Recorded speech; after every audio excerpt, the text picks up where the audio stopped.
and welcome to Mauritius. It's a privilege to welcome you here again after 18 years for this so much awaited 44th CATA Technical Conference. Indeed, it dates back since 2006, the last time Mauritius had the opportunity to host this event. So before we dive deep into the agenda itself, make yourself comfortable, fasten your seatbelt, and let's embark together. So allow me to introduce myself, Ludasen, Mukshada, standing by my side, and later on, during the conference, we shall be joined by another colleague, Yashvi. So without further ado, Mukshada, good morning. Good morning, Ludasen. Greetings to our distinguished delegates, guests, ladies and gentlemen. We are indeed truly honored to be your masters of ceremony for this 44th CATA Technical Conference. As you are aware, the CATA was established in 1978 and has ever since helped its members to promote tax administration and its effectiveness. Today, we have 47 country members who are actively participating in promoting sustainable development and good governance. Kisnan, I have a question for you. Do you know when the first CATA conference was held? Oh, that should be around 19 something? Well, under the corrections of CATA officials, the first CATA conference was held in 1981. Can you imagine? We were not even born at that point in time. And here we are today, proudly standing in front of you all and being the master of ceremony for this prestigious event. Well, as you have mentioned earlier, we will now proceed with all the topics and the session that we have for today. So please elaborate us on the topic that we're going to have. Yes, so the first topic of our discussion is about exploring the effective technology. We are all aware, it's a fact, modern tax administrations nowadays rely heavily on digital support and digital tools. Just name it, in all our corporations, registration, filing, payment, audit, collection, we all use AI, blockchain technology, data analytics, and I can just go around like this. So despite, however, that these are bringing efficiency gains to our operations, yet there are many challenges we face every day. So to discuss further on that interesting topic, we will now welcome Ms. Menching Ko, Director of Business Operation Branch, a small business division of the Inland Revenue Authority of Singapore, who will discuss further on this topic with us. She reckons 15 years of service and currently is administering the taxes for small businesses. So ladies and gentlemen, please join me to welcome on stage Ms. Menching Ko.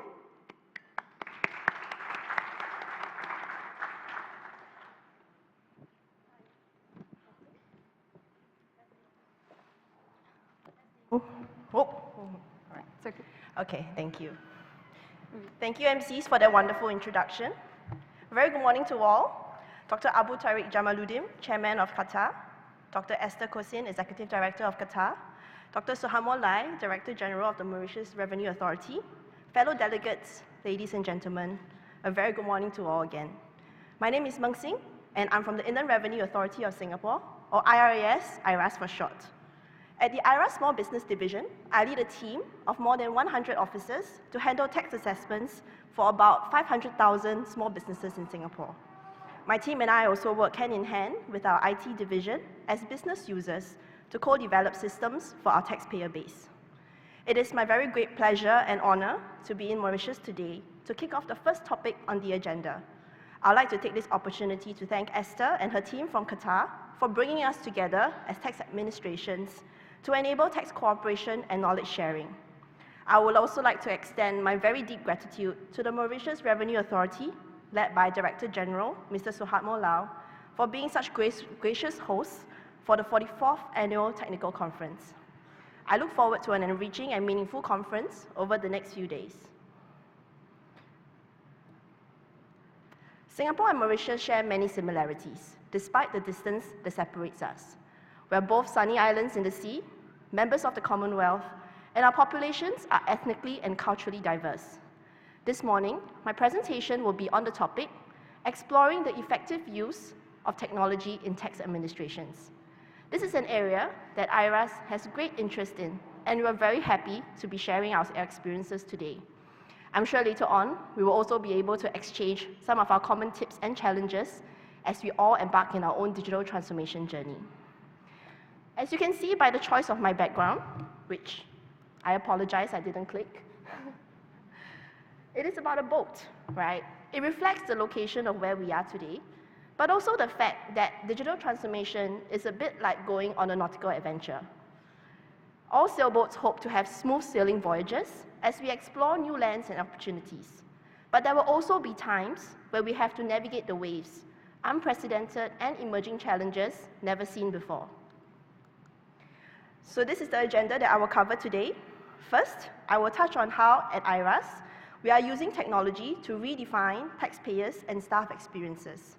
I will then share a little bit more about the experience that we ourselves have faced in our digital transformation journey, as well as some mitigating measures that we've introduced in recent years.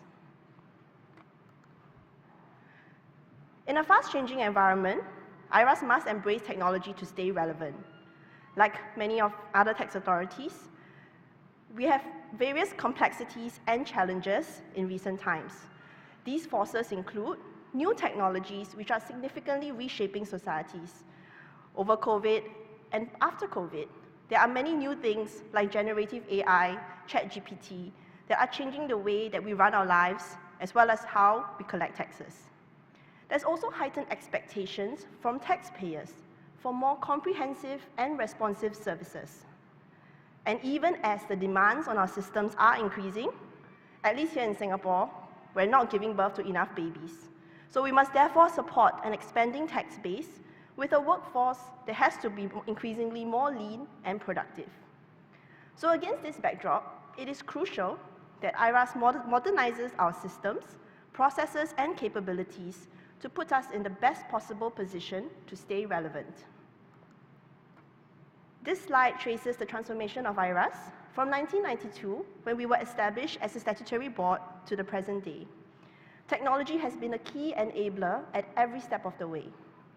So as you can see from the slide, we have been continuously upgrading our systems from IRIS in 1992, IRENE in 1998, and introducing new features over time, such as a personalized one-stop service portal called My Tax Portal in 2005. In 2016, we began the next phase of our transformation journey with the aim of redefining experiences for taxpayers and staff. We call this our LEAD movement, leveraging analytics, design, and digitalization. In 2020, we launched the next iteration of it, which we're currently in the midst of. One of the key strategies under this phase is to make early investments into artificial intelligence and tap on big data. Today, IRAS provides seamless end-to-end digital services. The overwhelming majority of our tax returns are submitted electronically. For 66% of our taxpayers, that's about 1.8 million people who need to pay their taxes, they are actually under the no filing service. All they need to do to settle their tax matters is to just verify that the information pre-filled in their tax return is accurate. For those who need help to file, we have a chat filing board on hand to render assistance. The payment of taxes has also been completely transformed. Today, there's a broad array of domestic e-payment options, including Pay Now and Giro, which are convenient and secure. Of the 23.9 million transactions made to IRAS in the last year, 99.7% of them were made electronically. We have also digitized 97% of the outbound notices that we send. The remaining minority have not been digitized, either due to system constraints, which we are in the midst of fixing, or some notices are actually required by our law to be served by registered mail. Finally, there's also a wide range of digital services provided through My Tax Portal for our taxpayers to self-help. In the most recent financial year, there were 48 million transactions through the portal, which was an 11% increase from the previous year. In IRAS, we're also undergoing a multi-year upgrade to our core IT system. This journey started back in 2018, and we're moving on to launch the third generation of our in-house information system, known as IRENE 3. The objectives are threefold. We wanted to, firstly, build a system that will allow us to continue to advance our transformation objectives. We also want to ensure that the technology and architecture used in our system was future-proof and would help us to seize the current opportunities and prepare for future challenges. A key shift that will be brought about because of IRENE 3 would be that the data is hosted on the government commercial cloud instead of being on-premises. This opens up many new opportunities in terms of how the data can be used. This way of architecting our system will allow us to consume a variety of different off-the-shelf as well as in-house developed services, as well as connect with other intra-government systems. And with IRENE 3, we are better positioned to invest in tools to further automation, as well as continuously test, integrate, and deploy solutions in a more agile manner. As with any major system project, we have broken it down into phases and are delivering it using agile methodology. The bottom left of the screen shows the different phases, and in phase 1, the emphasis was on enhancing our capabilities in digital notices as well as our back-end document management. In phase 2, we established the technical foundations of IRENE 3 and built stamp duty as the first tax type on the new system. Very recently in August, we released phase 3AB, which saw revamps to the individual income tax and property tax. The final release, which will end our journey in December 2026, will be phase 3 CDE. This will bring on board the remaining tax types, including corporate tax, which my team is now very busy trying to work on. This phase will also create BEPS Pillar 2 tax modules to collect the domestic top-up tax and multinational top-up tax from the large MNEs as part of our international obligations. In the next few slides, I will be sharing how IRAS has been making early investments in AI and tapping on big data. As many of us can appreciate, AI offers new and improved ways for us tax authorities to reach out to taxpayers, while being more efficient than humans. At the same time, we must never forget that we are a tax authority. And we're mindful we do not really have to be at the cutting edge of technology and AI, given its current nascent stage of development. After all, AI still has a reputation for model bias, hallucination, and false outputs. Therefore, at IRAS, we have struck a balance by implementing AI solutions in very specific use cases and only after conducting extensive testing to ensure the technology is reliable and robust. One area that we have harnessed AI is to improve services to taxpayers. For example, right now, we have developed a generative AI chatbot where taxpayers can communicate with us to answer their tax filing queries. This bot can respond in multiple languages, such as Mandarin or even Bahasa Melayu, which is important in Singapore, where our people speak different languages and come from different backgrounds. There is also an intelligent contact analysis tool, which uses a large language model, LLM, to extract valuable insights from past taxpayer interactions, be it over the phone, via email, or live chat. It integrates all these information sources together to help our officers make more timely interventions when interacting with our taxpayers so that they get a more personalized response. Next, IRAS has also been leveraging data to simplify compliance and enhance fraud detection. Deciding what data to collect and how to use it is a vital part of tax administration today. At IRAS, we leverage data in areas such as e-invoicing, which we are in the midst of rolling out, to improve GST compliance, as well as in-house tools like the Intelligent Network Analysis tool, INET, to examine related entities for risk assessment. This comes in pretty useful when we have to investigate the very complex missing trader fraud scenarios. We have also scaled up the no-filing service now to self-employed persons. As you may appreciate, for self-employed persons, their tax affairs are generally more complex than employees. So we enable the no-filing service through two ways. On the income side, getting data directly from source, be it from the platform operators, who will coordinate between the private car drivers, food delivery, or insurance companies. Whereas on the expense side, we actually allow business expense deductions based on a certain percentage of gross income earned. So this was an upstream policy decision. So when you opt for fixed expense deduction ratio, you can just accept what is industry norm for your particular industry. Or if you choose to use your own, you can also feel free to do so.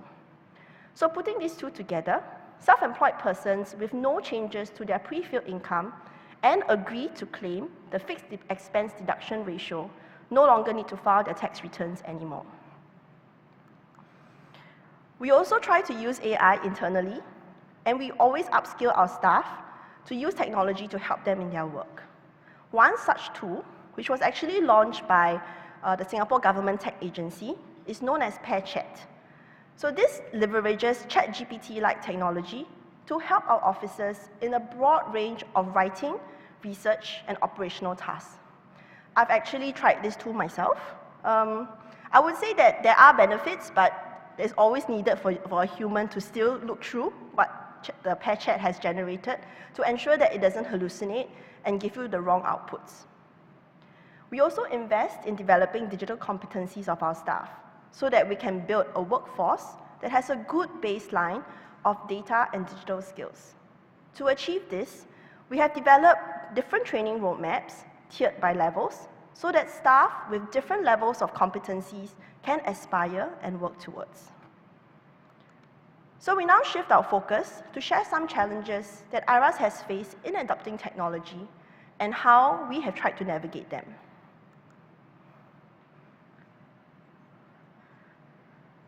A key challenge for tax administrations undergoing digital transformation is the fact that there will always be, inevitably, some taxpayers who may get left behind.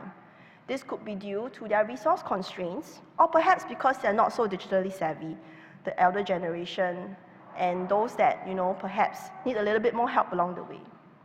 The question then is, how do we deal with this group of taxpayers? For IRAS, we think it's important to continue to serve these taxpayers with empathy and accommodate them in the short term. So for example, whenever we transit to, let's say, mandatory e-filing, we will proactively offer dedicated support through hands-on e-filing clinics to help them file and meet their tax obligations. At the same time, we will continue our educational efforts to nudge them so that they can join our digitalization efforts in the future. With tax administrations going fully digital, it is also ever more important that we guard against system compromises and downtime. Cybersecurity is really a big thing nowadays, and many of us invest a lot of money into our IT department.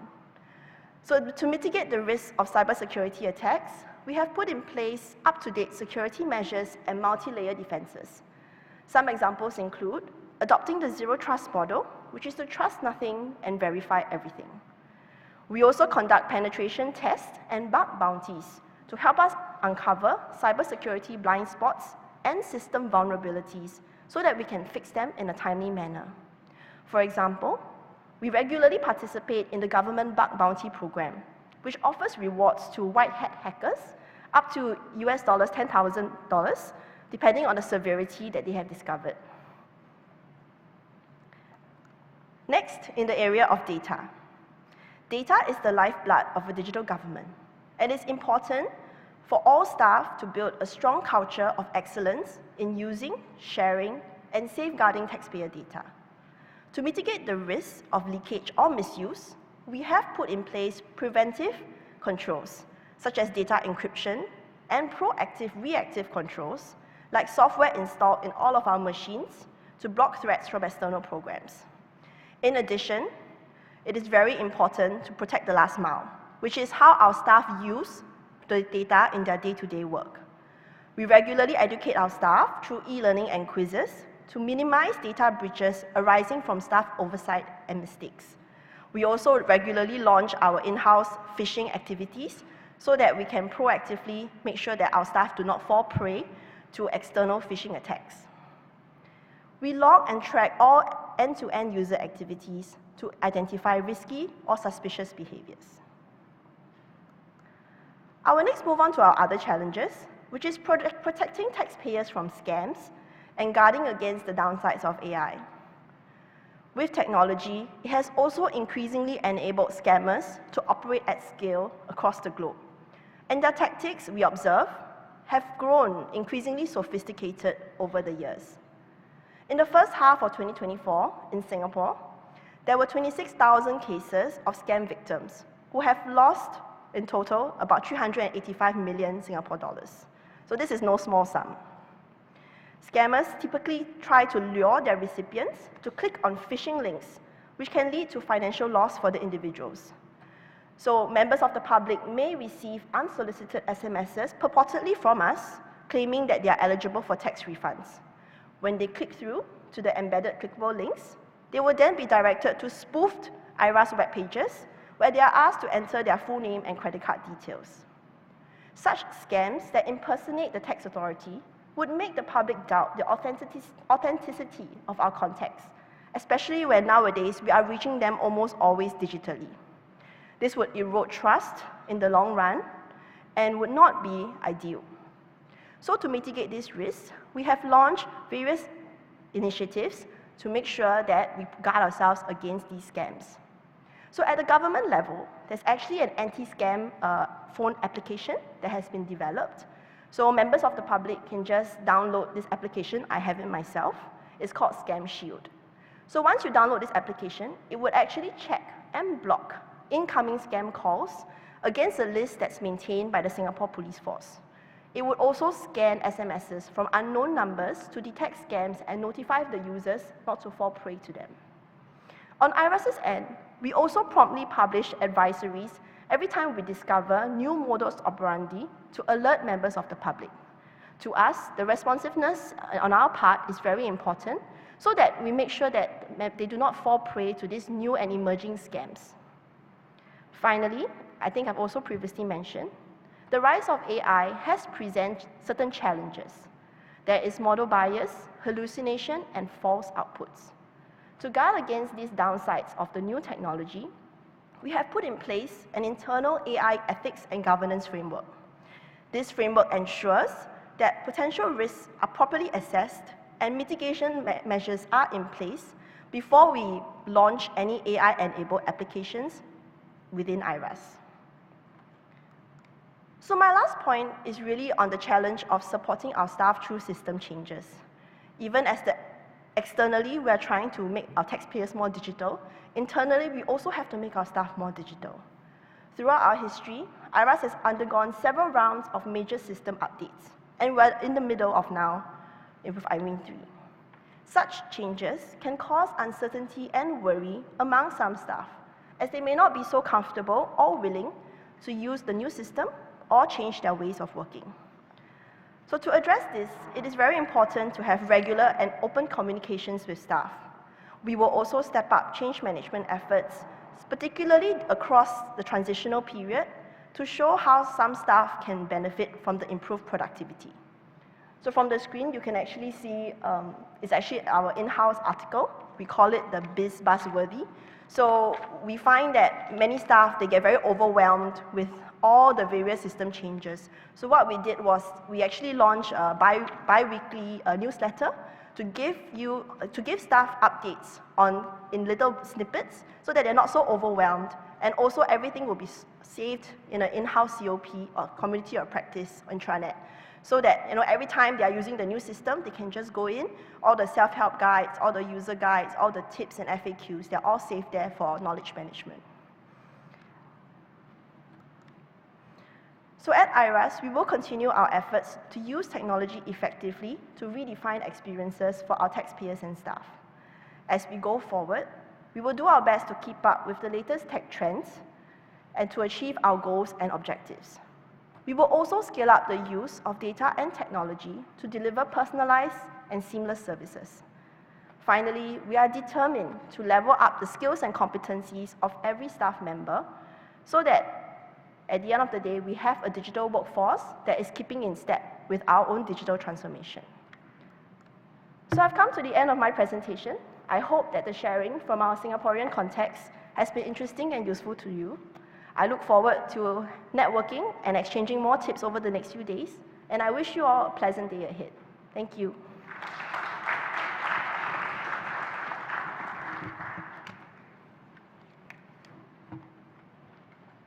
Thank you. Thank you.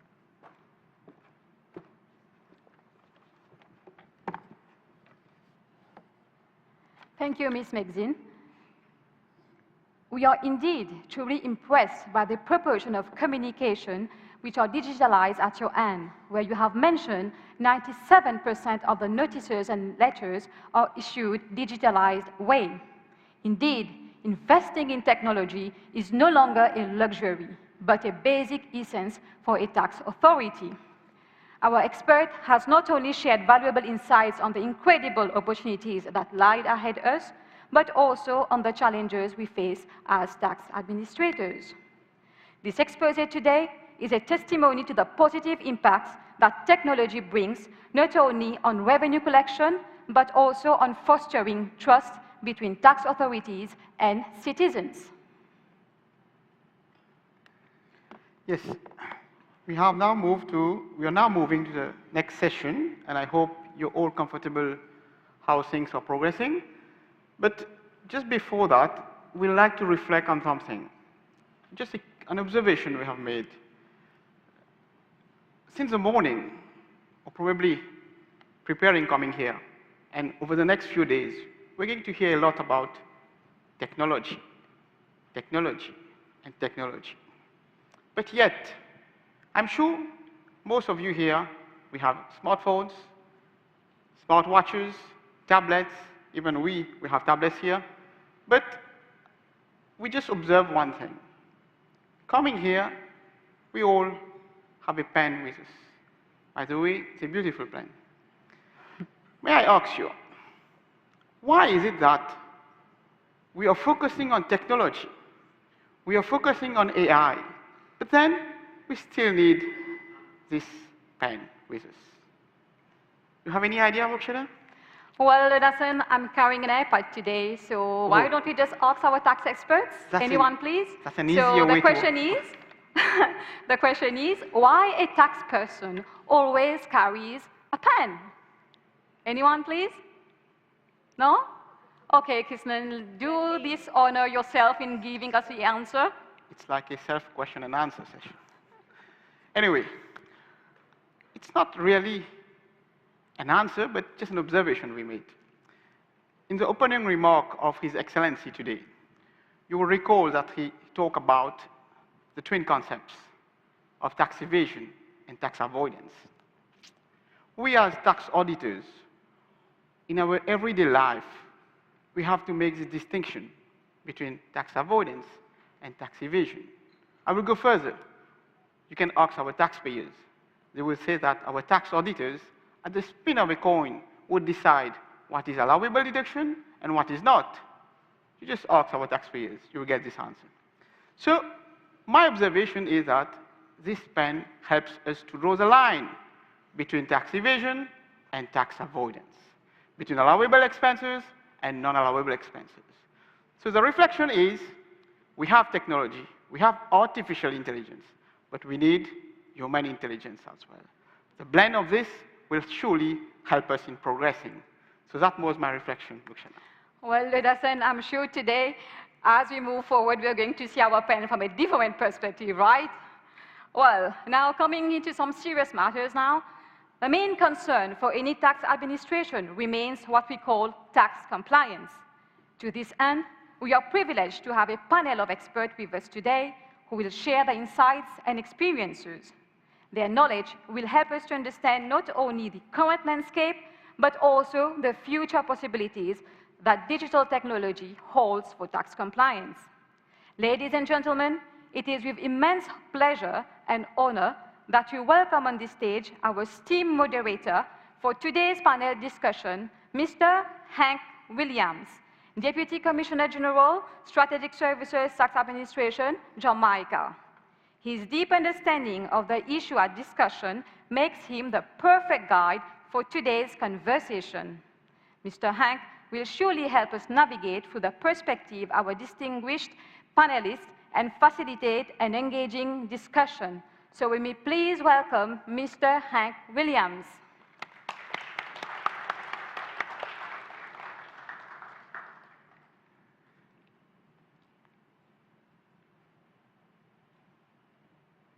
Good morning. Morning. We will also welcome our panelists. So our first panelist is Ms. Zhang Jing, and she will be accompanied by her translator, Ms. Liu René, Mr. Sanjay Joseph, and our third panelist will be Mr. Isaac K. Kaemba. So, Mr. Williams, I now lead the discussion in your safe hands.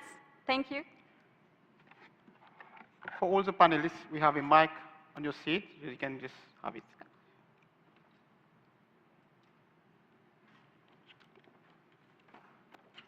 Please.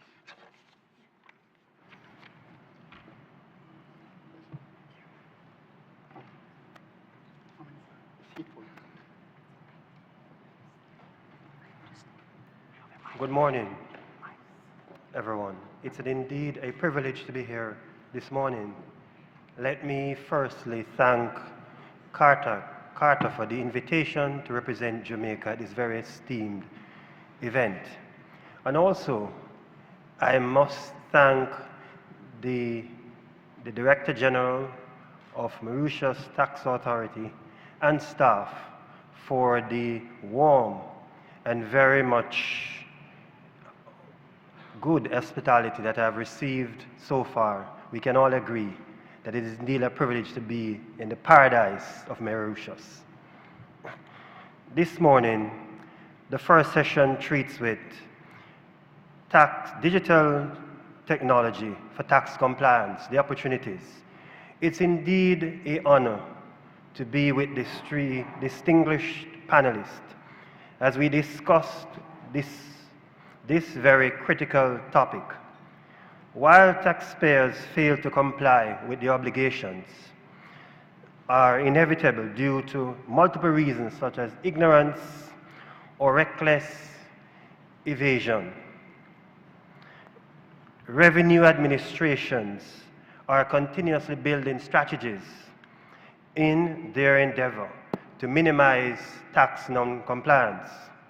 Against this background, tax administrators worldwide are leveraging on new tools to digitalize their processes from tax filing and payments to taxpayer communication and audit function.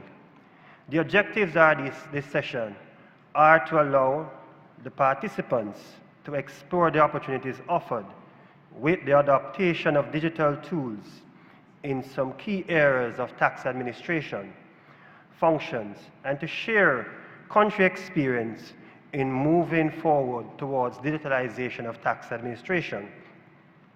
Our first panelist this morning is Ms. Zhao Jing, Deputy Commissioner General, State Taxation Administration, China. Ms. Zhao Jing has been serving as the Deputy Commissioner of the State Taxation Administration in China since 2021. She brings a wealth of experience from various roles within tax administration.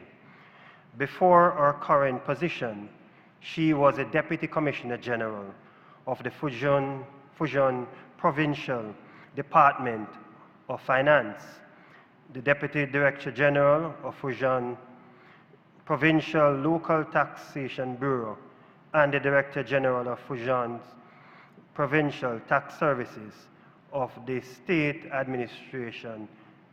Taxation Administration.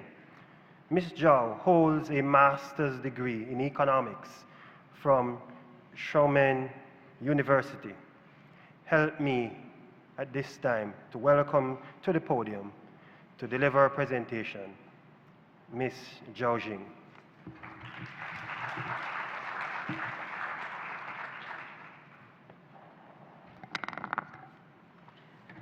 女士们、先生们、朋友们，大家好！非常荣幸在美丽的毛里求斯参加第44届英联邦税务管理者协会年度技术会议。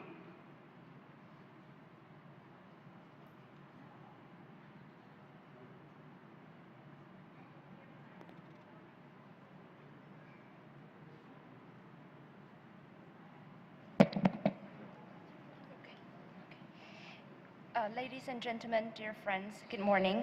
It is my great pleasure to attend the 44th CATA annual meeting. 当前，我们正经历着全球范围内新一轮信息技术革命大潮。借此机会，围绕数字技术给纳税遵从带来新的机遇议题，我想与各位分享中国税务部门在纳税服务方面的数字化探索和实践。At present, a new wave of information technology revolution is rising worldwide. Taking this floor and centering around our topic of new opportunity of digital technology for tax compliance, I would like to share some experiences and practices of China's tax authority in digitalization of taxpayer services. 第一，创新智能加人工的征纳互动服务模式。First of all, we created the intelligent plus manual interactive services between taxpayers and tax authorities. 近年来，随着中国税务部门持续深化数字技术应用，当前已实现96%的税费事项，99%的申报线上办理，随之带来纳税人对线上获取辅导服务的需求更加强烈。In recent years, China's tax authorities continue its progress of digitalization. At present, 96% of tax matters and 99% of tax filing can be processed online. This led to a stronger demand from taxpayers for online consultation and guidance services. 为此，中国税务部门构建了征纳互动服务模式，在电子税务局等线上渠道嵌入了征纳互动服务，为纳税人提供智能加人工的互动辅导。In response to the request of taxpayers, China's tax authorities created a more interactive service system and embedded it into the system of electronic tax offices so as to provide taxpayers with intelligent plus manual interactive guidance. 方式有3种，一是智能交互，聚焦高频业务，由智能机器人为纳税人提供7×24小时不间断的智能辅导服务。The interactive service system works in the following 3 ways. Firstly, it focuses on frequent tax matters with AI offering 24/7 smart guidance to taxpayers. 二是办问协同，以办为核心，综合运用同频共享、音视频互动等功能，协助纳税人完成业务办理。Secondly, to support taxpayers with their transaction, real-time consultation is provided through screen sharing, audio-visual interaction, and participation of all relevant local tax authorities in solving a tax matter, so as to integrate service resources to assist taxpayers to complete their transactions. 三是全程互动，以办税缴费事项和服务场景为主线，全程随时为纳税人提供解决问题的服务。Thirdly, it provides problem-solving and scenario-based services to taxpayers at any time throughout their transaction. 今年的1到9月份，累计为纳税人提供互动服务超3500万次，有效地提升了线上服务体验。From January to September this year, over 35 million interactive services were provided to taxpayers, effectively improving the online service experience for taxpayers. 此外，我们还依托征纳互动构建了远程心理窗口，在不改变数据权限的基础上，实现了纳税人可以在全国范围内办理跨区域税费服务。In addition, we have built a remote virtual counter, allowing taxpayers to handle cross-regional tax matters nationwide without changing data permissions. 第二，实现税费政策的精准推送。The second experience I'd like to share with you is we realize precise delivery of tax policies to taxpayers. 以往，税务部门在政策发布后，纳税人需要自行查找政策。Previously, taxpayers had to search for applicable policies on their own after new policies were released. 近年来，中国税务部门依托数字技术，逐渐地实现了由人找政策向政策找人的重大转变。In recent years, supported by digital technology, China's tax authorities have gradually shifted from people searching for policies to policies searching for people. 我们将税费政策按照适用对象、优惠方式等赋予相应的标签，将纳税人按所处行业、规模大小等情况分类，形成了特征标签。We label tax policies according to target taxpayers and preferential treatment, etc., and label taxpayers according to their industry and size. 在大数据支撑下，通过2套标签的智能匹配，精准地确定推送对象，并通过短信、微信、电子税务局等多个渠道进行推送。With the support of big data, those two sets of labels could be accurately matched, and the policies could be precisely delivered to target taxpayers through multiple channels like SMS, WeChat message, and the electronic tax office, etc. 例如，聚焦新办涉税经营主体，将应知应汇的纳税义务、税费政策、申报操作等方面的宣传辅导产品推送新办纳税人。For instance, focusing on newly established tax-related business entities, we push or deliver tax obligations, tax policies, and tax filing guidance to new taxpayers. 帮助纳税人学好开业第一课。今年1到9月份，累计面向新办企业推送了1151万户次。By doing so, we help them learn the first lesson of starting a business. From January to September this year, a total number of 11.51 million delivers of policies were made to new businesses. 第三，探索税费申报由上网报税到自动算税的转变。The third experience I would like to share is that we transfer from e-filing to auto-calculation of tax. 以往，纳税人主要通过上网报税，各项数据的归集填报都要靠纳税人自己完成，是复杂的人找数申报过程。Previously, taxpayers made tax filing online, so they have to collect all data and information and fill in the form on their own, which was a complex people searching for data process.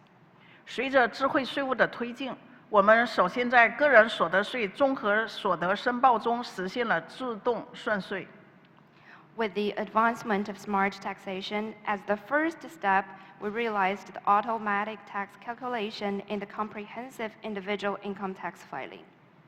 通过汇集自然人、纳税人各方面数据，自动计算并应填、应退、应补的税额，纳税人只需要确认即可办完个税业务，是方便的数找人。Pooling individual taxpayers' data of different spheres, the system automatically calculates and pre-fills the payable or refundable tax, and taxpayers only need to confirm the data and click a button to complete their tax filing, making it a convenient numbers or data searching for people process. 对于法人纳税人面临的挑战是涉及税种多、业务复杂。对此，我们提供了综合关联申报服务，将多种税种业务整合在一起，实现了多个税费种自动算税、关联申报、一键缴税。For corporate taxpayers who face challenges of multiple tax types and complex businesses models, we provide a comprehensive tax filing services, namely integrating the filing process and automatic calculation of related taxes and fees. And the taxpayers need only to click one button to pay multiple taxes. 目前呢，我国大约有70%的纳税人可以通过一键确认完成申报。This helps to reduce the time for tax filing to minutes. Currently, about 70% of taxpayers in China could enjoy clicking one button for finishing tax filing. 以上是中国税务部门推进纳税服务数字化转型的一些实践探索。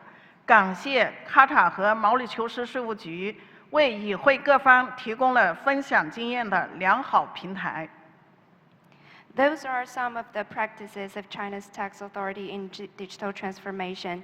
I would like to extend our sincere gratitude to CATA and MRA for providing us with this valuable platform of exchanging practices and experiences.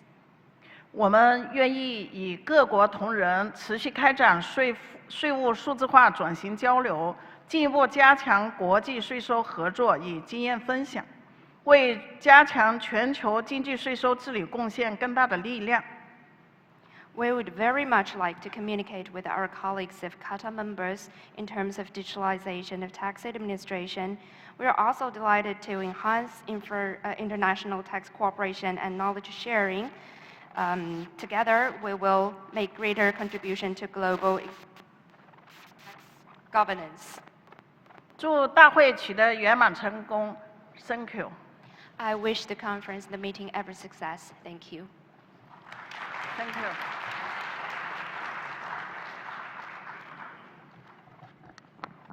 We have heard the experience of China in making tax digital. It is now fitting to hear the experience of India in e-audit and automated compliance system. And we have no better person to do that this morning than Sanjay Joseph. He is the Commissioner of Income Tax E-Verification, Central Board of Direct Taxes in India. Sanjay has been an officer with the Central Board of Direct Taxes in India, having experience of about 20 years in direct tax administration in various capacities, including audit, training, compliance, and risk management. At present, working in the Directorate of the Systems as Commissioner of Income Tax Verification, Validation, implementing validation scheme since 2021, which aims to improve accuracy and designing and implementing automated mismatch reconciliation. Help me welcome to the podium Mr. Sanjay Joseph to deliver his presentation. Make him welcome, please.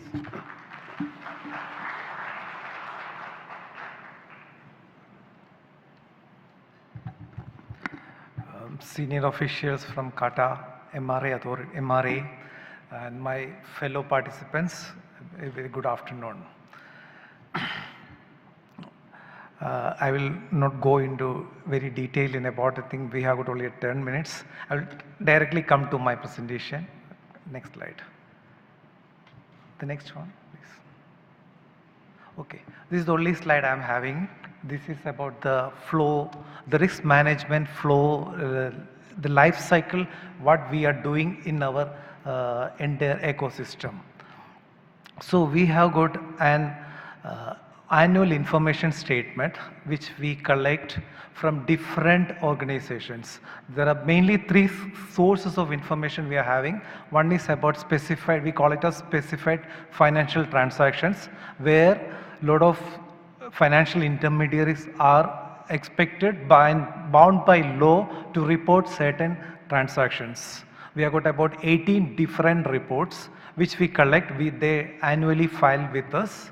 And the second source is like tax deducted at source, which we get regularly. In a quarterly basis, we get a report. And then we have got some data exchange partners.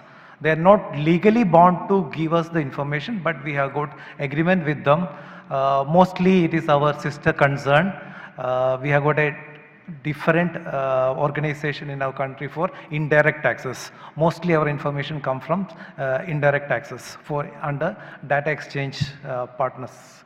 So what we do is that in the Directorate of System, we do is collect this information, process it and deduplicate it, because there are a lot of information which comes from multiple sources. So we try our best to deduplicate it and populate against the taxpayer identification number, we call it as PAN, and each taxpayer will be able to see that information in their login. They will be able to see it. We have got at least at present, we have got about 55 categories of information has been populated in the compliance portal, where taxpayer will be able to see it. And once that information we maybe within 2 months of after the end of the financial year, that information will be made available to the taxpayer, then he will be ready to file his information. Lot of informations are being even pre-filled into their income tax return, so that they don't have to fill it anything. Mostly they have to just verify it and accept it, and then once it is accepted, the return can be filed. It is, of course, we don't lock it and freeze the information. The taxpayer is free to edit it as of now, but we want to try. But most of the time, those who are small taxpayers who don't have multiple sources of income like salary and interest, dividend, property income, if only these 3-4 items are there, they don't have to fill it anything. Most of the information we pre-fill into their income tax return. They have to just accept it and return whatever tax paid against it will also be adjusted against it. So this is what we do it. Whatever the slide looks slightly colorful, what we do is that why it is there, whatever it is in blue, it is a process, we do it in our systems. It is a back-end process using our information technology thing. Whatever in green, taxpayer has go to some action point with the taxpayer. He can do it online. It's an automated system. And whatever red is basically interaction between the tax agents, the tax officers and the taxpayers, where actually there will be a question answer session, but now that is also totally, it's not automated, but electronic. Taxpayer need not come to office, or we also don't visit taxpayer.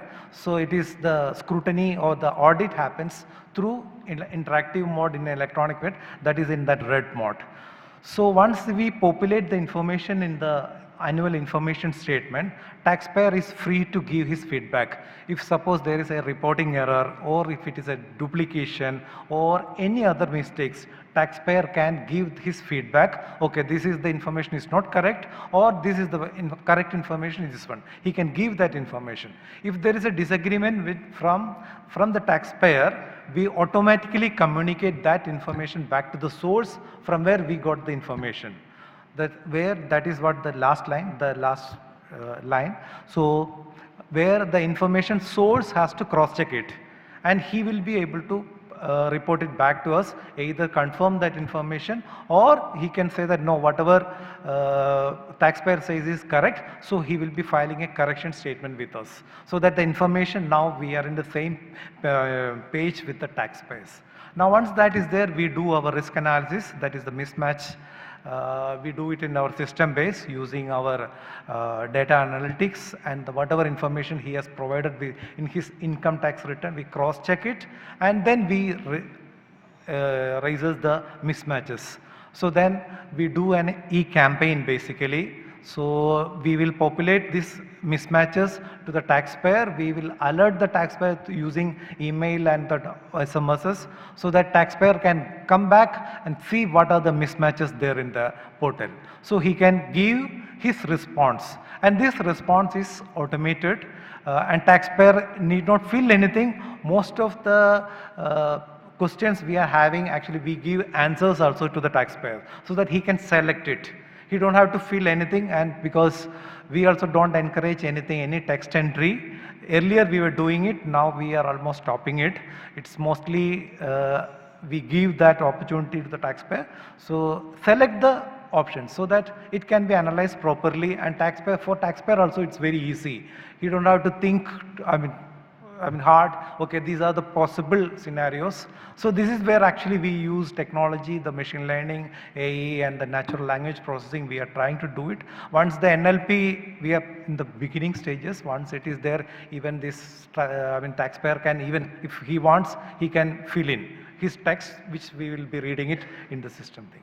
So, and what is the result of this mismatch analysis? Either when the taxpayer tried to explain it, either we will accept it, okay, that's correct. So we agree, your mismatch is reconciled. The other option is that he can, okay, no, there is a mismatch, so I agree with the mismatch, I'm willing to update my return. So there is a relevant provision in the law which enable this provision, so taxpayer can update his return again. So that if any mismatch is there, okay, and he can pay the difference of tax and that matter can be closed there. And mostly this e-campaign is based on our information categories populated already in the annual information statements. That's why we are able to do it. No legal or any other interpretation issues, we will not be able to take it up in this MET. Mostly it will be revolving around the information categories populated in the annual information statement. So that is the first thing. I think we will be able to complete it within about 6 months of the tax filing cycle. So that information. Now once again we will be doing a further mismatch analysis and identify there are cases which again either taxpayer has not responded it, because the communication what we are doing is only through email and SMSs. So if taxpayer missed it or he don't want to reply to us, so then we will be doing further risk analysis and it will be given to the field officers. Okay, this is the mismatches we have found where taxpayer is not able to reconcile, and then we can have a interaction with the officers. It's again totally through electronic mode. The officers, the tax agents issue email notices to the taxpayer where he can give his reply in text so that an officer can read it, and then he will have an idea, okay, what is why the mismatch is still persisting, and then he will give his own opinion, okay, mismatch is reconciled or there is a problem, and which will be again taxpayer will communicate to the taxpayer so that he can, if he want, he can again update the ITR. Till this point of time, actually there is no legal liability for the taxpayer to respond. It is basically nudge, it's giving an opportunity to the taxpayer.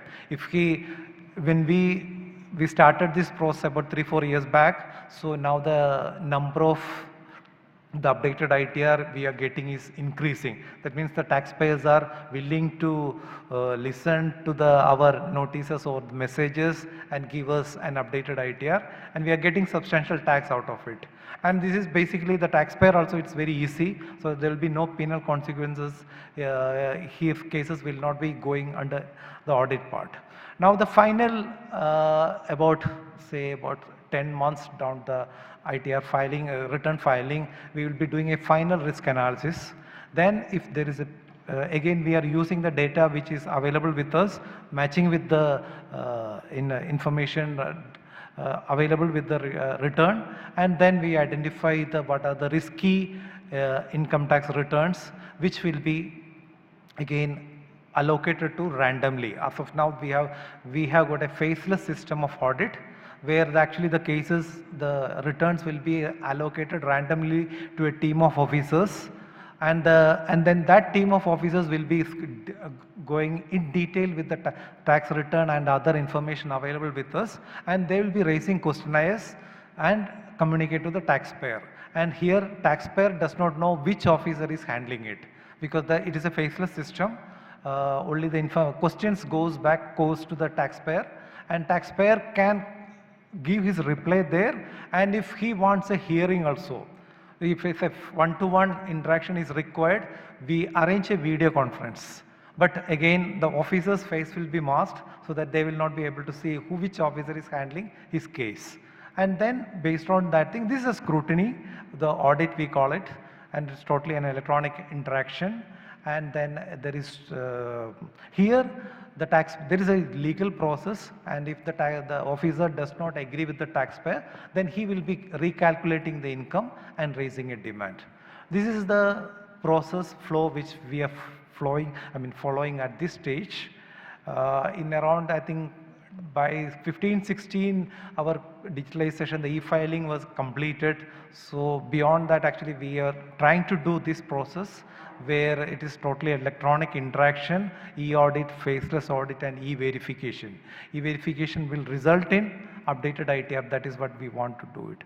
And giving a perspective, we have got in the annual information statement, we have got about 430 million taxpayer information we have collected using our from the specified financial transactions or tax deducted force, and about 120 million are active taxpayers, because in our country there is a basic exemption where no need of paying income tax. So we have got about 120 million real taxpayers, and out of which about 80 million taxpayers are filing their income tax return regularly.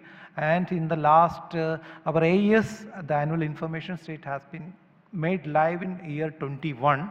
For the last 3-4 years, around 65 million people are regularly visiting the annual information statement, and they can download the statement also.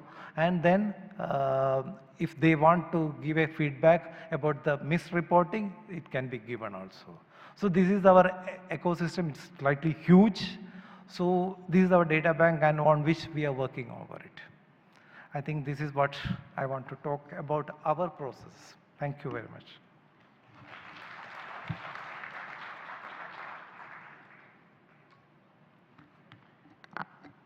We heard the experience of India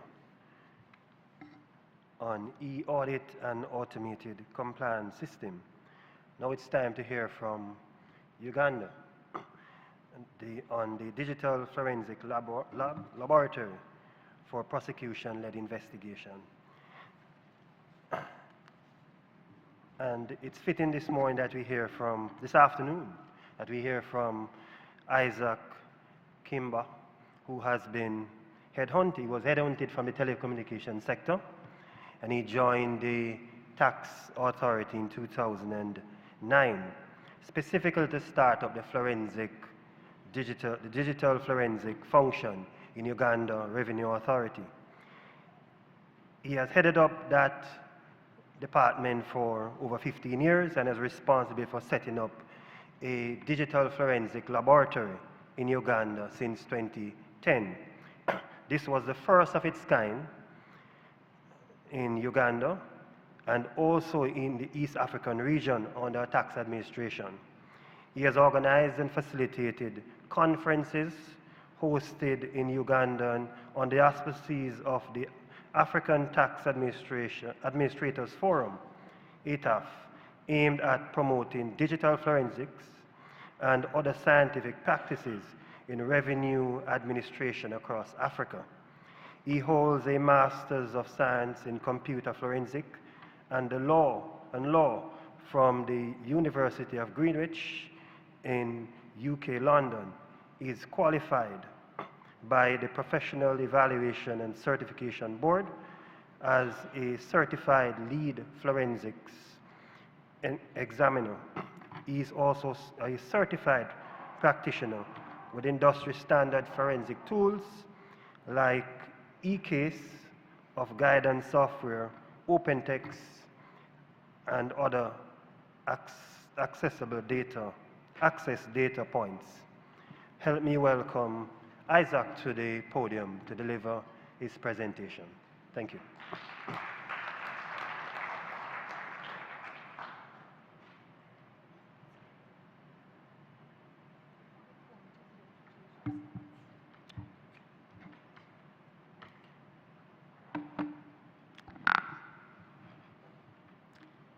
Thank you, Mr. Williams, and a good afternoon to you all protocol observed.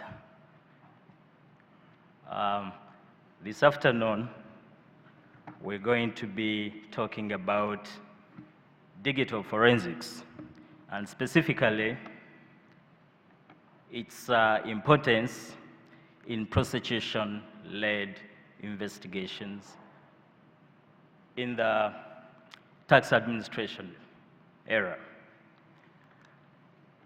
So allow me to just go over the overview. Forensics, what is it that we're talking about? We know that this is the application of scientific techniques and methodologies to matters of the law. Whenever we talk about forensics, you think about the law, you think about prosecution, you think about crime, you think about fraud. So this is what we are trying to put into context here. If there is tax fraud, how do you go about it? Everyone has mentioned that the new dispensation is taking us into the digital era. Gone are the days when businesses were thriving on manual documents. Now everything is digitalized. We have systems, processes, everything is digitalized. Question is, if fraud has been committed, how do we get that evidence to prosecute the fraud? Now, digital forensics. This is the scientific acquisition, analysis, and preservation of data contained in electronic media, and which information can be used as evidence in the courts of law.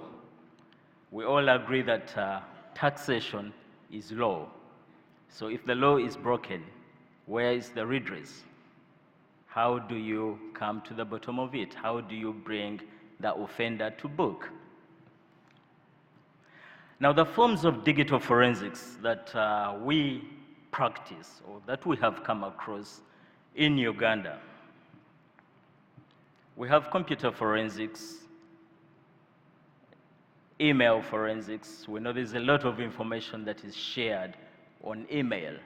So if you can get that evidence, if you can pick that information and use it for purposes of prosecution or for purposes of obtaining evidence, evidence to commission or whatever omissions, or for purposes of proving fraud, this is one of the areas. We have network forensics, we have database forensics, cloud forensics, and also mobile forensics.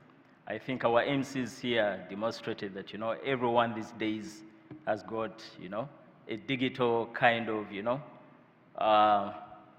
a gadget for purposes of not only running their day-to-day activities, but we are very much aware that even when it comes to business, people use these handheld gadgets. So how do we get that information if we need it as tax authorities for purposes of prosecuting tax fraud? Some of the sources, as we all know, these are some of the things that we can pick from these devices. Now, the faults of digital forensics, what makes it a game changer? What are the strong points of digital forensics?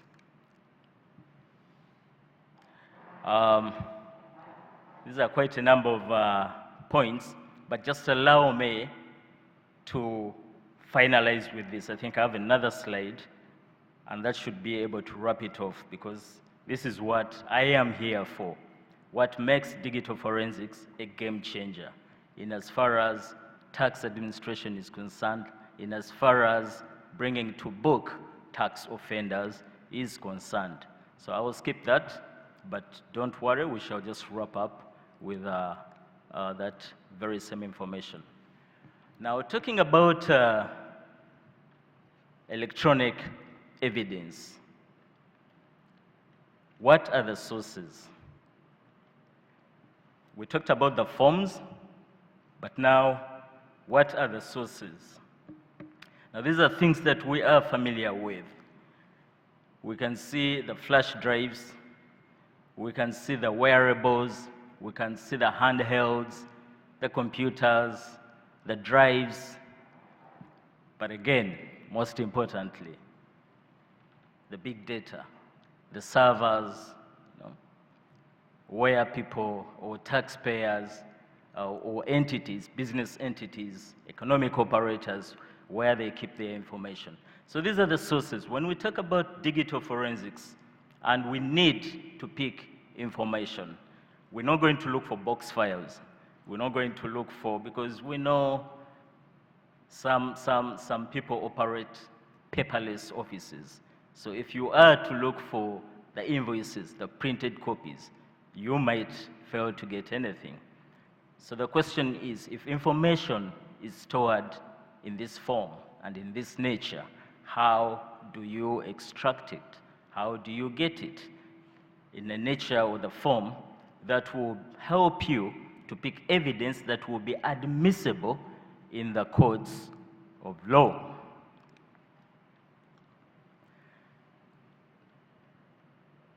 Targeted data from the information sources. So what is it that we are interested in for tax purposes? If you get someone's phone, the phone has a lot of things, a lot of private information. But what is your interest? And how do you scale down? How do you pinpoint what you specifically need for tax purposes so that, you do not graze or go all over the place? Computers, we run computers, laptops, your personal business will be there, as well as, things to do with the actual economic entity that you're running. So, these are some of the interests for a tax authority. When you go in there, what is it that you're interested in? Instead of going for the videos, for the photos, and So we kind of try to tailor our searches for the data that will be relevant for purposes of tax investigations. So you can see some of these are the off-shelf accounting packages, the most popular ones. But we know right now many businesses go for tailor-made. The tailor-made and very specific to their businesses. But for the tools that we have, some of these ones are already embedded because we know they are common. Of course, we look at the cloud.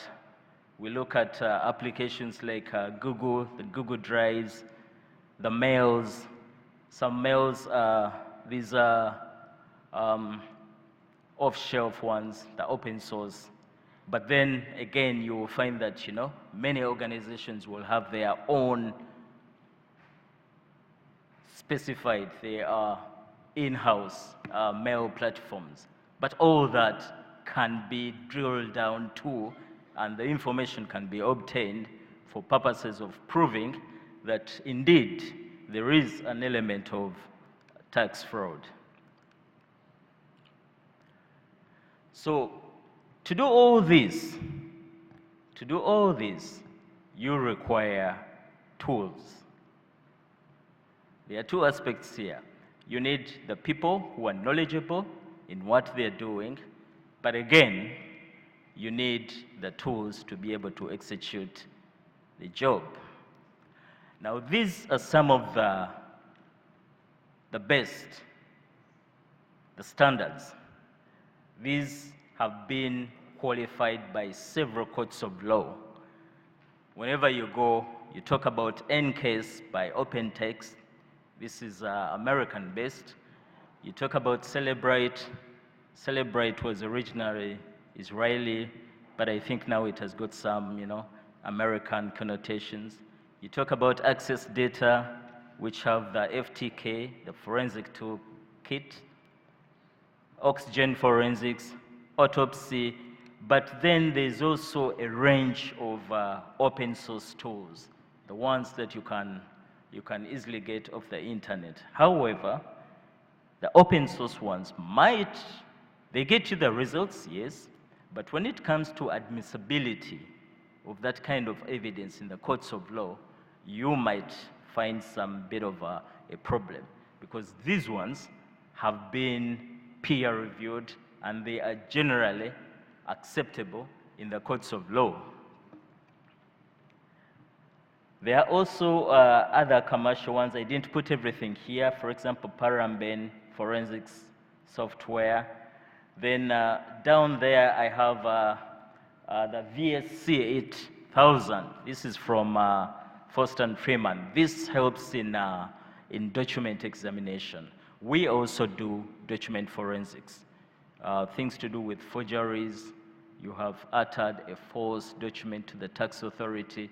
We can tell that, you know what, if we do forensics on this document, we can see that there are some erasures, there are some, manipulations in the document. Or we can totally throw this out as not authentic, because the authentic document ought to have certain features.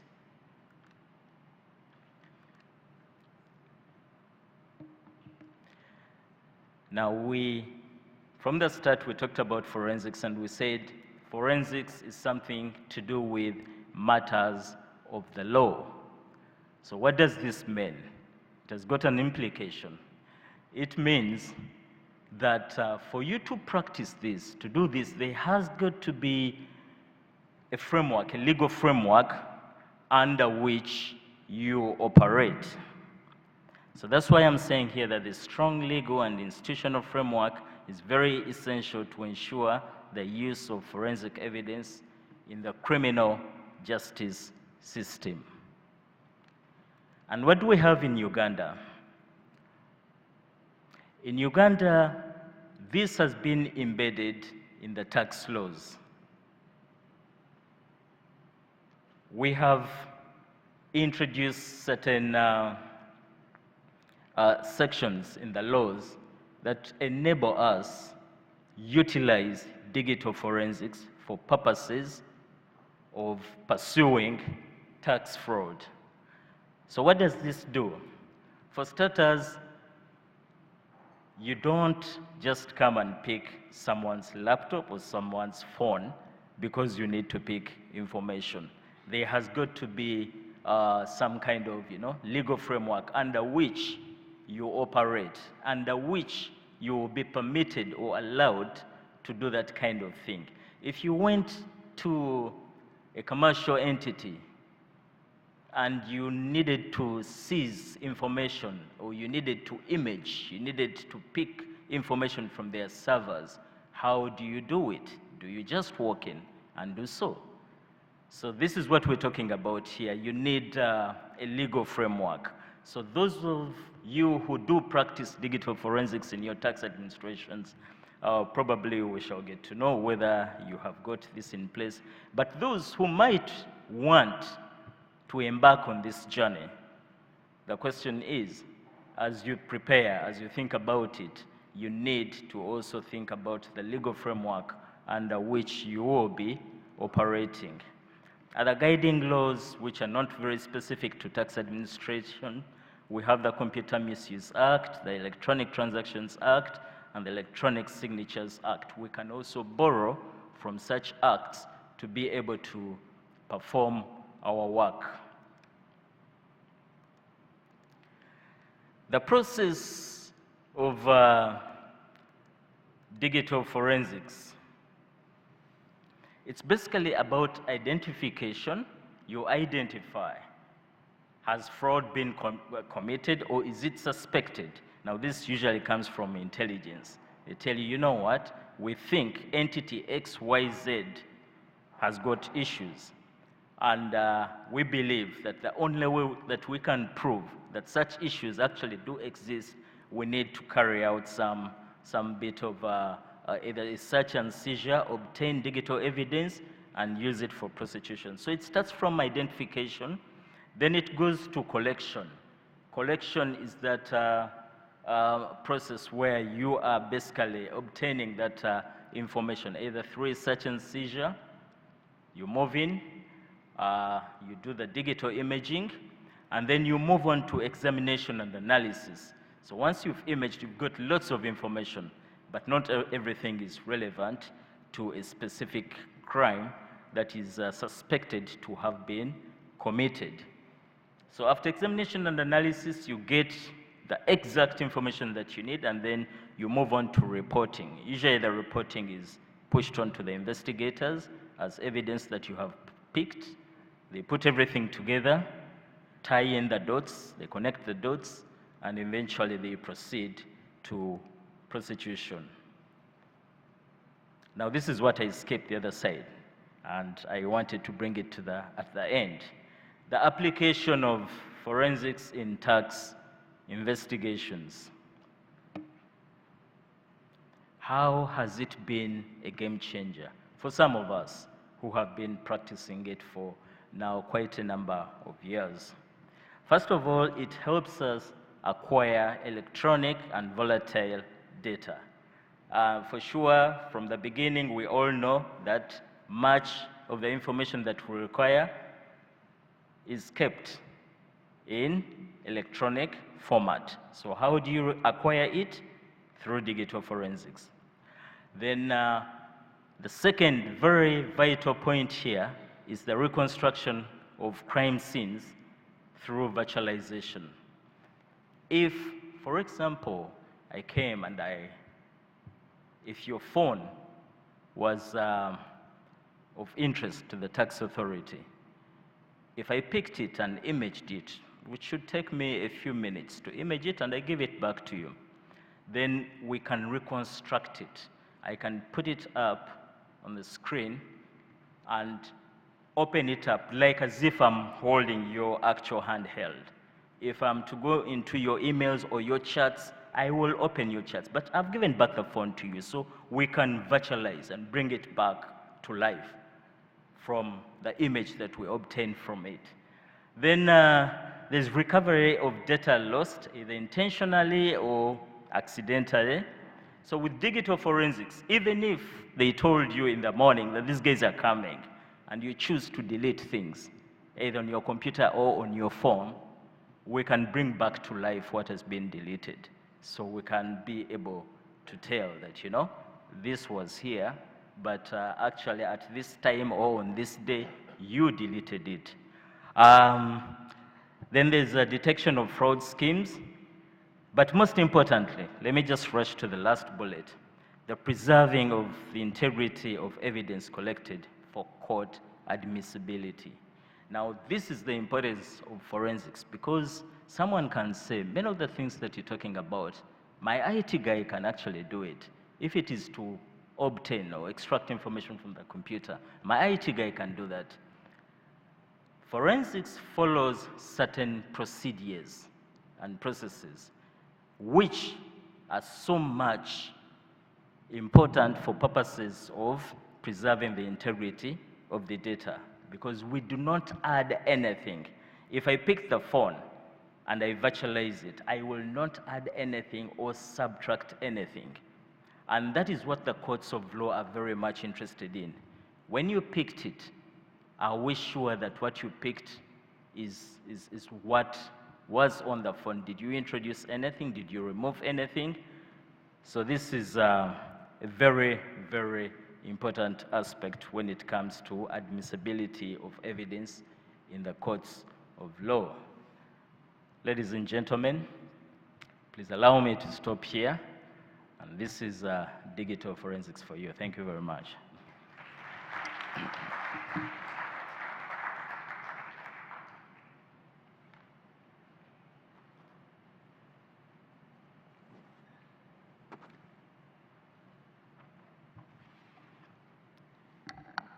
We have heard from all three panelists. It's now time for us to open the floor for questions. But before I do, I'm going to ask for Chairman's privilege to pose a question to each of the panelists. I'm going to start first with Zhaojing. You mentioned in your presentation that the Chinese tax authority provides integrated, interactive digital services to taxpayers, like precise delivery of tax policies, automated calculation of taxes. How does the STA identify each taxpayer to provide personalized service to? 我首先向赵静局长提问，在您刚刚的发言中提到为纳税人提供了就是中国税务总局提供了这个征纳互动、精准推送、自动算税等数字化服务。那请问中国税务部门如何能够确认纳税人的身份，并为其提供更加个性化的服务呢？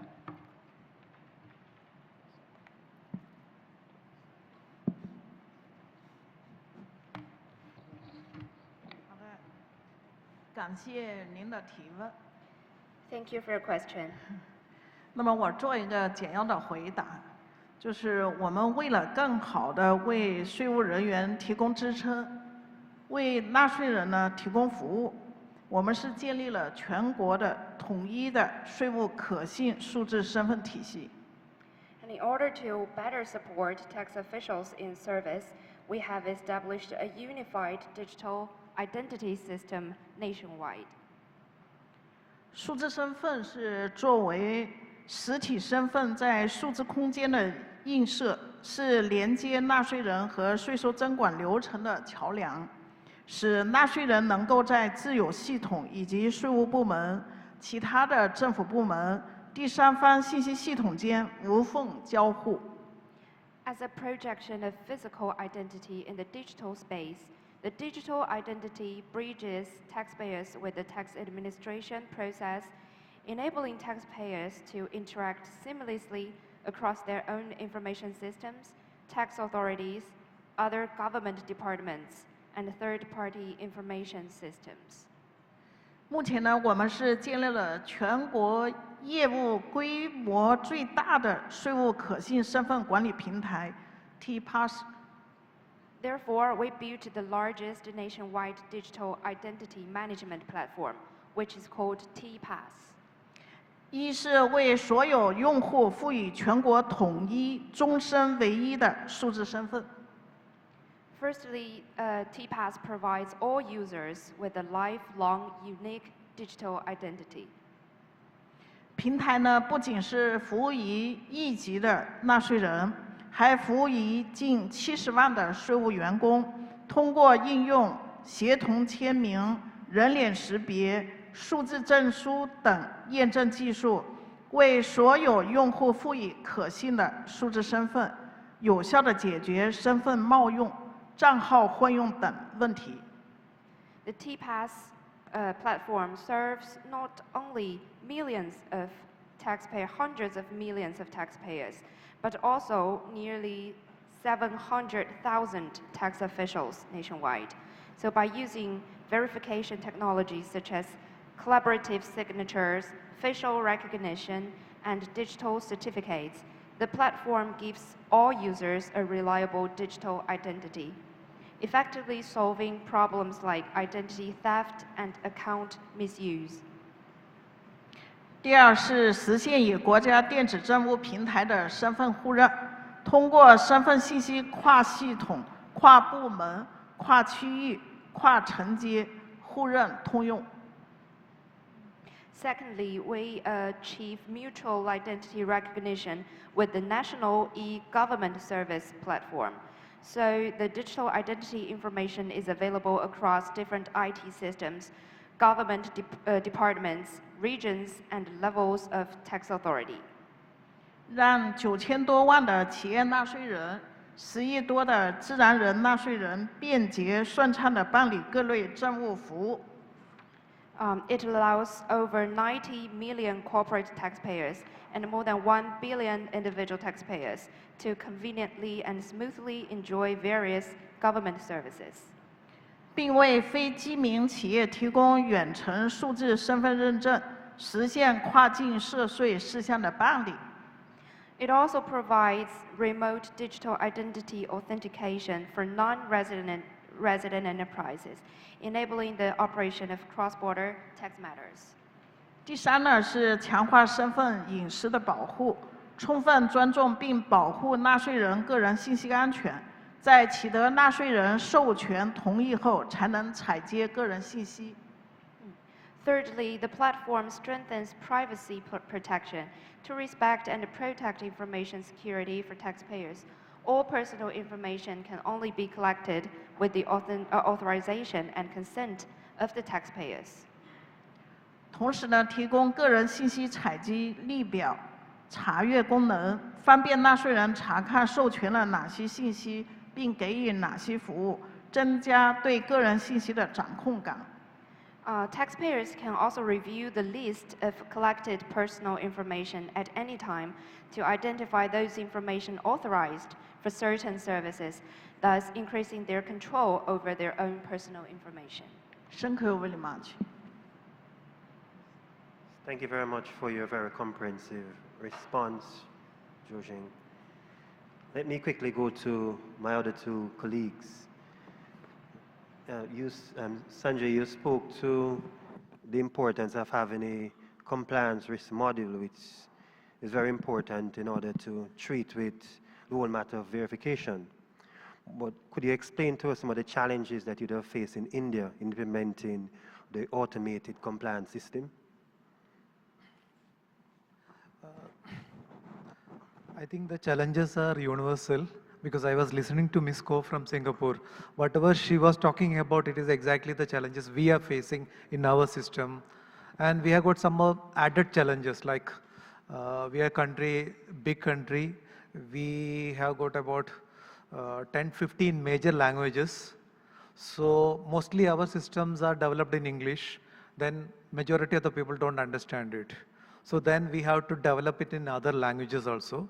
Maybe using more technology may be the solution, but we are we are now at the stage of infancy. We are in infancy. So, but we are working over it. And then another problem is that actually these all automated complaints, all these processes basically are targeted at small and medium taxpayers. Because big taxpayers, they don't require this type of compliance system because they have got their own professional setups where actually they don't require, and then we will be hardly we find any mismatches because they have got audited cases, multiple teams are looking into it. So mismatches and automated complaints are not required. So our targeted audiences are, the taxpayers are always small and medium taxpayers. For them, many of them are actually slightly scared of income tax.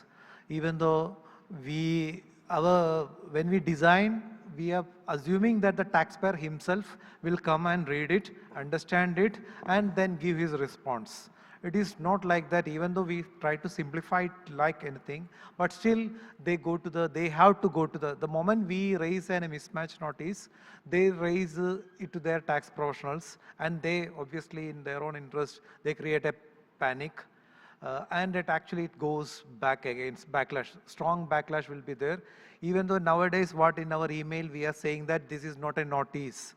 This is only an information and you don't have to reply to. You just go and see it, the compliance part. But still people are slightly scared even now. Maybe within next 2-3 years I think we will get stabilized. People will start taking that e-verification as only a verification. And definitely, even if there is a mismatch which they are not able to reconcile, they will be able to update their return. The provision is, of course, there is a slight additional cost for it, but that will solve the problem. So this is what we are facing it. And mostly I feel that it is universal, not only unique to India. You have to understand our taxpayer population. These are the taxpayer population. Yes, it's a huge number. Yes, Isaac, you spoke to the matter of ensuring that we have a very robust digital and institutional framework in order to treat with forensics. What are some of the challenges that you'd have faced in Uganda in identifying and tracing taxpayers, the digital footprint to trace persons who would identify persons who would have evaded or had fraudulent activities?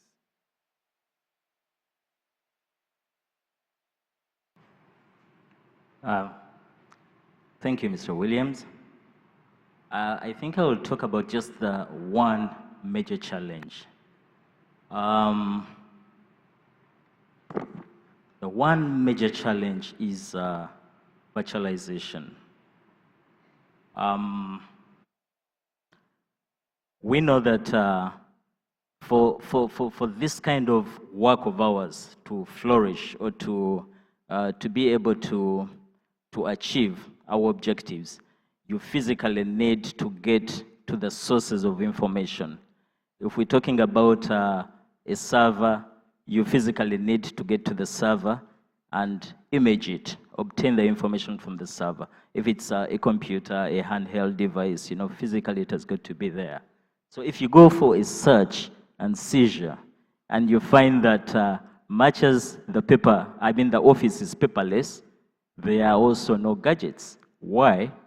Because the office is virtualized. They are doing cloud storage. There's basically nothing. Of course, that is like a showstopper. What they do, especially now, we've noticed this with multinationals operating in our country. What they do locally is to input data. They're like data clerks. They initial information, an order of this amount, or a sale of this amount. The processing and storage is done offshore, somewhere else. So if you came and you wanted that kind of information, you will practically find nothing. That's the major challenge. Okay, very interesting. Thanks for the response. I think it's fitting now for me to open the floor for your burning questions.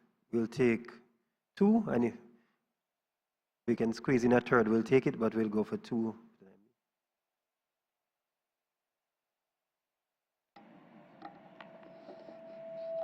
Barbados.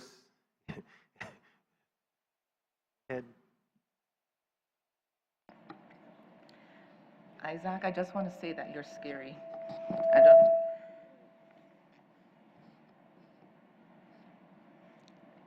You're honest.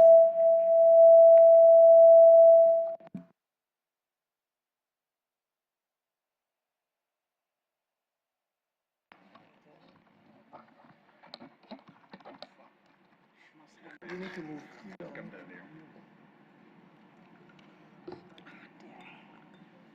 can get it. Use this mic.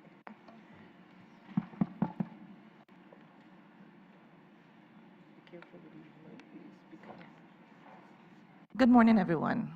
Carolyn from Barbados. Isaac, listening to your presentation, I know Hank had the same responses that I was having when you were speaking about certain things relative to what digital forensics can really do and how intricate it can be. My question to you was in relation to the structure of how you're integrated into the Uganda Revenue Authority. Is it that you're structured within there, or how do you integrate with other agencies if there's a need for other agencies or other institutions relative to the linkages in relation to digital forensics?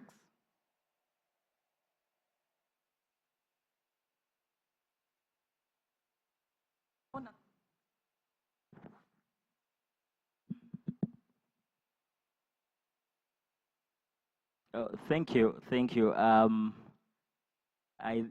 think you really shouldn't get scared unless if you are on the wrong side of the law in as far as tax issues are concerned. But how we are structured, personally, I am the head of technical services. So technical services is under tax investigations. So for investigations, forensics is an integral part of investigations. It's not an end in itself, but it aids the investigators. So as they do their work, we bring in our portion. But it's just that there's a big realization that, 90% of what we bring on the table is actually what the investigators will utilize to get to the bottom of whatever issue that they are trying to investigate. So we are part and parcel. We are structured in that manner. We fall under investigations because we are a tool that investigators utilize to reach their means. Thank you.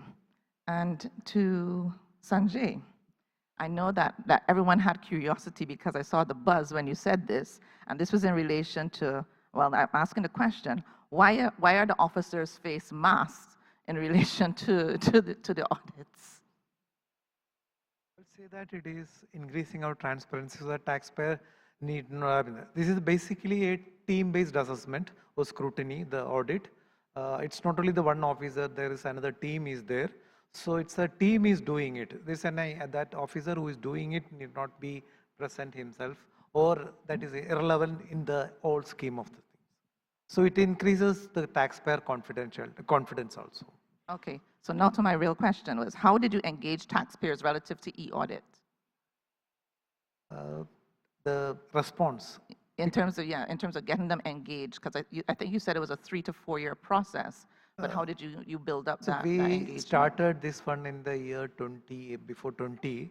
Initially, we did a pilot project also in between, and then we saw the response, how it can be practical. But then government, in a conscious decision, we did it, and then the last 3 years we are doing it.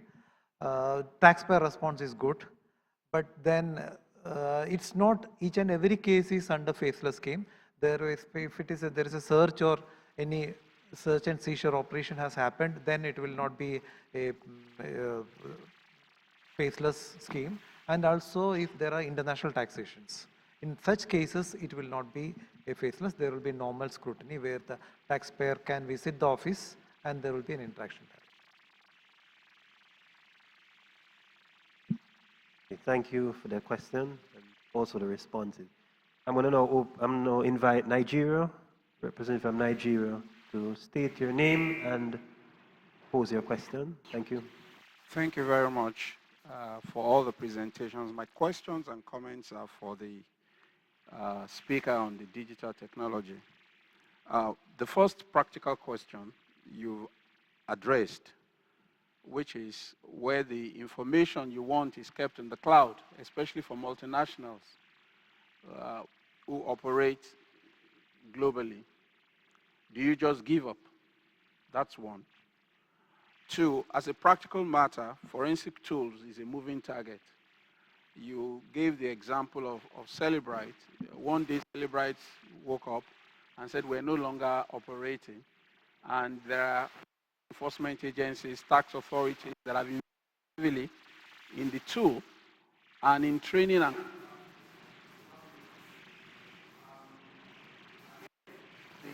the is also caught between the challenge of investing in more than one tool. Of course, if you invest in one tool, they want to dominate and offer you all manner of incentives to stay put. And if you invest in more than one, there's the cost element that you have to worry about. And then there's the risk of discontinuation, annual budgeting for upgrades, for training, and what have you. How would you advise about averting these challenges? The third and last point is that digital forensic, from your presentation, is a very useful tool to get the information you require. But I think the real challenge is breaking down what is useful and what is not useful. And you made allusion to it. Companies, corporate entities, major function is you are going to get of information on personnel, on you image a device, all those things you get. So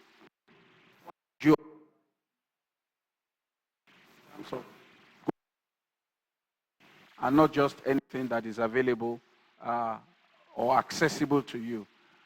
Last point, can you just share the process of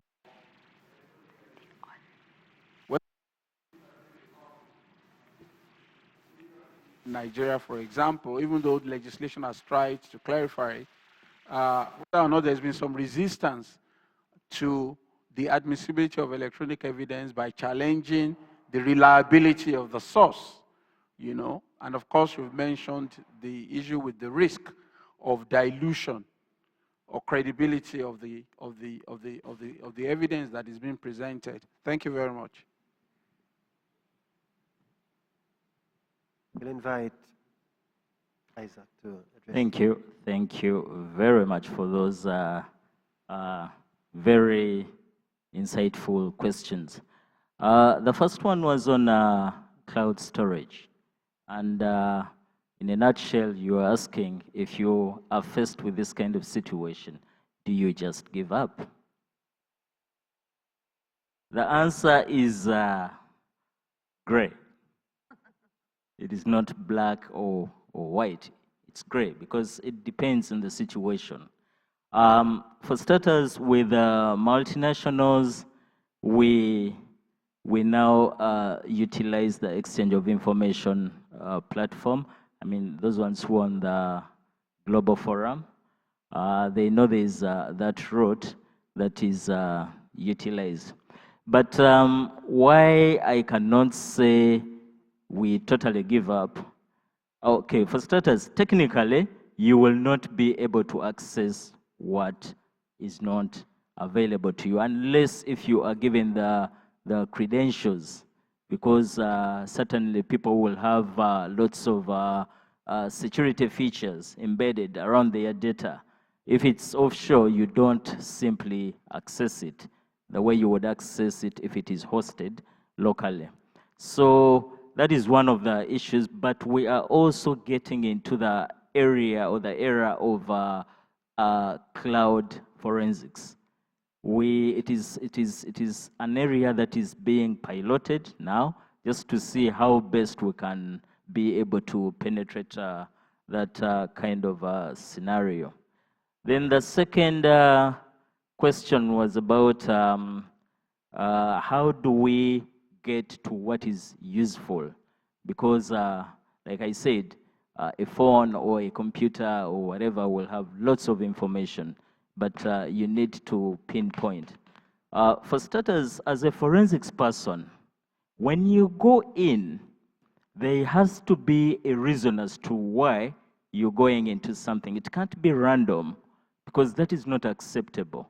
Forensics, you remember in the beginning, we said it's because of courts of law. There's an element of courts of law. So if we're talking about courts of law or prosecution, then that means we are talking fraud. There must be reasonable, some reasonable grounds to assume that fraud has been committed. So those reasonable grounds will also point you to what area or the area where fraud is deemed to be committed. But again, if you have access to lots of information, you can actually discover more other grounds than initially anticipated. So when we are looking for information, first of all, we run scripts. And from experience, because we've been into this for quite a number of years, we have now managed to automate some of these processes. So you move in and pick out everything to do with this, leave out things to do with this, and that kind of thing. So it has helped us a lot. But the truth is, yes, we're exposed to a lot of information. There's a lot of caution that has got to be exercised as a practitioner of digital forensics. The other issue was about admissibility of electronic evidence, those challenges. Yes, when you go to the courts of law, the defense will, as much as possible, try to discredit the evidence that you are bringing on board. And that's why I said that do not use any so-called IT personnel that you have got at your disposal to pick this kind of information, because they will not go by the standards that ought to be followed if you are carrying out forensics or digital forensics in this, for this matter. So there's, we totally need to stick to the standards and ensure that all the loopholes that might lead to inadmissibility of evidence are totally addressed, and there are no gaps for that matter. Thank you.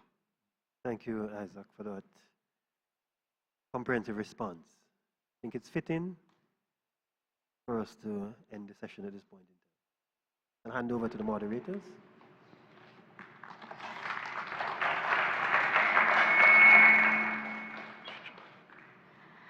Well, our heartfelt thank you to our moderator and expert panelists for sharing their knowledge and experiences. As we conclude our engaging panel discussion on digital technology for tax compliance, I want to take a moment to reflect on the key takeaways and insights shared today. Please remain seated as we shall now proceed with the presentation of a token of appreciation offered by CATA. May we also call upon on stage our key speaker, Ms. Maxine Coe, who intervened earlier today. And to present the token, may we please call upon on stage the CATA chairman, Dr. Abu Tariq Jamaluddin. Please.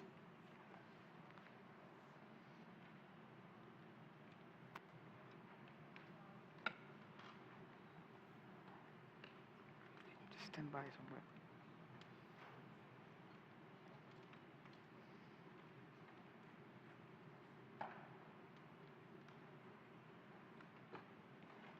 Please. Just 1 second.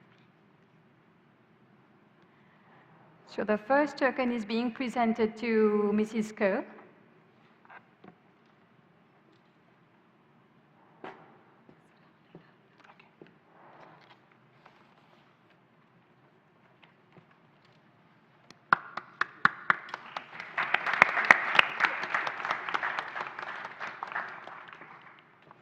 Our second token will be presented to our moderator, Mr. William.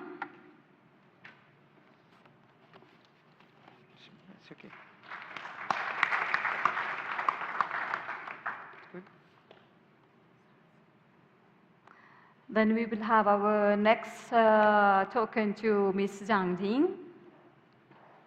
On hold.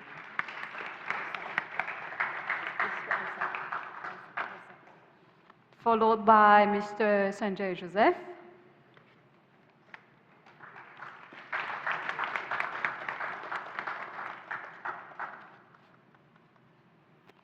And finally to Mr. Isaac.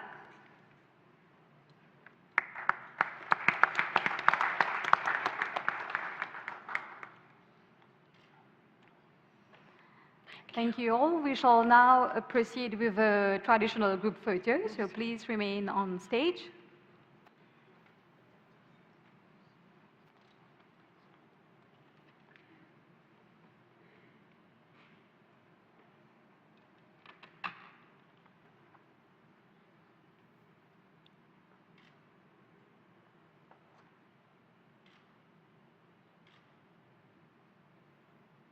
Thank you, ladies and gentlemen.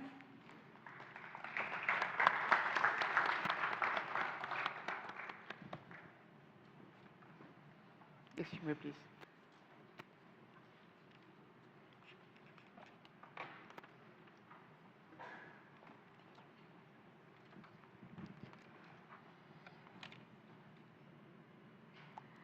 Well, I'm sure you are eagerly waiting to taste our exquisite cuisine, our Mauritian cuisine in a while. So before we break for lunch and share the lunch as one family, we have some announcement to be made, and this will be done by Kisner. Yeah. Thank you, Mukshada. First of all, I think every one of you had the social event form to fill in. It's on your table. If you have not filled it, you please do it. And we will request you kindly to fill it and leave it on the table itself. We're going to collect it from your table. So there's a social event form that you need to fill in, please. That's one. Second thing is that since we are behind schedule, we're going to take up again at 2 o'clock. But then it's meant for management meeting and CATA management meeting. That would be for the heads of delegations. So the announcement is that the heads of delegation should come back here in the conference hall at 2 o'clock, and then we shall start for the meetings.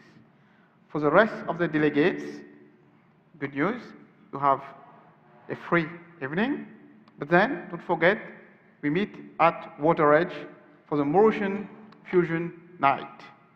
Now, before you leave, there is a message being displayed on the screen. We have organized your pickup points and time and the contact person, so you may please take a snapshot of that if you want. That will be here for some time also.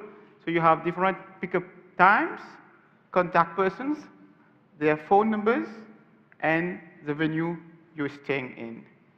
So that would be for the later evening session for the Fusion Night. So there's no further announcement.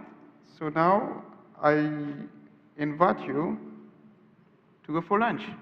Thank you. Enjoy your meal.